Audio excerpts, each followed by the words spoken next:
Listen, my friendship making skills are elite. I've gone international, baby. Me and my mom went to the island of Penghu for the firework festival. Best fireworks show I've ever seen in my life, by the way.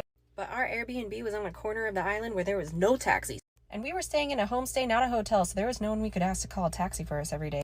So I was like, looks like we gotta make friends with the next taxi driver that we meet. Now, before we went to Taiwan, I tried to learn Chinese for 3 weeks. I learned about 150 words, that's it. And most of them were all centered around ordering food. So after we got our next taxi driver and he dropped us off, I stopped him and I said, 你我朋友. The taxi driver was like, haha, 对. And I said, 你有 Line 吗? And then I pulled up my Line messaging app. So I added him online and I kept messaging him all the time. He never checked his messages, so I had to call him.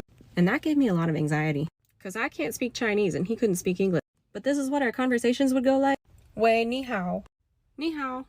Like 3 sentences of Mandarin Chinese that I did not understand. 我正在喝咖啡. 咖啡哦. 对. Okay, how? And then I would just send him the location of wherever I was at, and it worked! And every time I got in the taxi cab, he would start speaking Chinese a lot. And I wouldn't understand any of it, but I could understand the words 美国朋友 and Taiwan 朋友. And I'm pretty sure what he was saying is that the USA and Taiwan are friends in real life, and me and him were USA-Taiwan friends. Anyways, the second day he taxied us, he asked to take a picture together. And then he sent them to me online. Look how cute my Penghu Pengyo is. Well, like the third day he called me and he said a bunch of stuff in Chinese that I did not know what he was saying, but he did say the word Mei Mei. I was like, is he calling me Mei Mei? Why was he talking about a Mei Mei? But then I walked down from my homestay and there was a lady that looked just like him. And even though he couldn't take us around that day, he sent his sister, who wasn't even a taxi driver. Well, the very last day I asked him if he could take us to the airport.